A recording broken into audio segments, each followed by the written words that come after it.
3 years ago, I hit financial rock bottom. I had just $47 in my checking account, over $20,000 in credit card debt, and no idea how I was going to make rent. I remember sitting on the edge of my bed, staring at my bank app in disbelief. How had I let things get this bad? This is the story of how I went from being broke and overwhelmed to saving my first $100,000, becoming debt-free, and gaining complete control over my financial life, and how you can too. Chapter 1: The Wake-Up Call. It wasn't one big moment that led to my financial collapse, it was a series of small, everyday decisions. Eating out constantly. Swiping my credit card for wants, not needs. Ignoring bills. Avoiding my bank statements like they were haunted.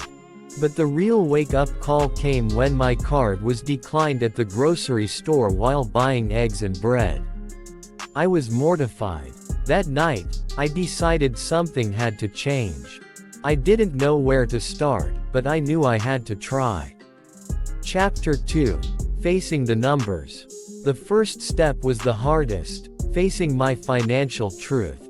I opened all my accounts, listed every debt, and calculated my total monthly spending. The numbers didn't lie, my life was out of control. But instead of letting shame consume me, I decided to take responsibility. I created a simple Google sheet and mapped out every dollar I owed, every expense I had, and how much I made each month. I was $26,481 in debt. My monthly spending exceeded my income by almost $400. I needed a plan. Chapter 3: The Budget That Changed Everything.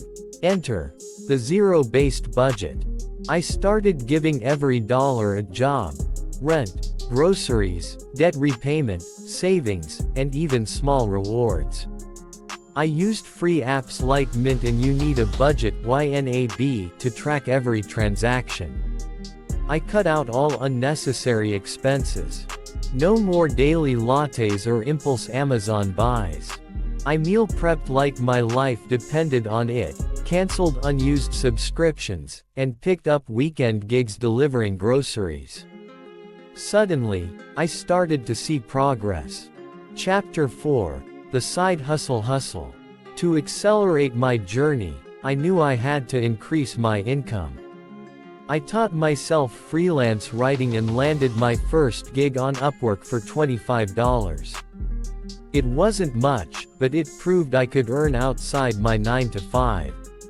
I committed to 10 extra hours a week, and eventually, my side hustle income matched my day job. I didn't increase my lifestyle. I funneled every extra dollar into debt and savings. Chapter 5: Small Wins, Big Momentum. 6 months in, I paid off my smallest credit card. That small win gave me huge motivation. I used the debt snowball method, focusing on the smallest balances first, and celebrated each one like I won the lottery. After 18 months, I was completely debt-free. I cried the day I made my final payment.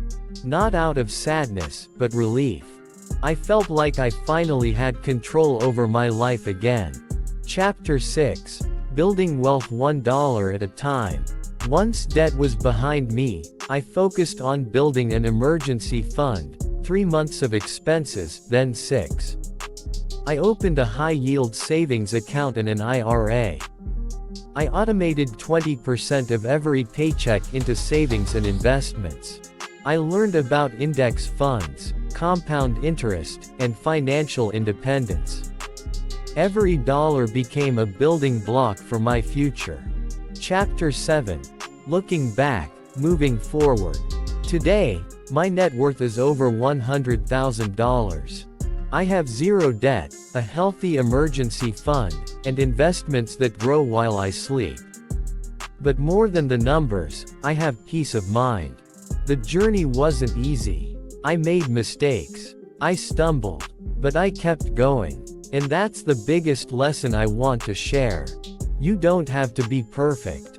You just have to be consistent. Final words. Your turn starts now. If you're feeling overwhelmed, I get it.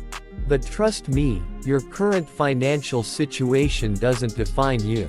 The most powerful step you can take is deciding to change. Start small. Track your spending. Make a budget. Find a way to earn just a little more. Then grow from there.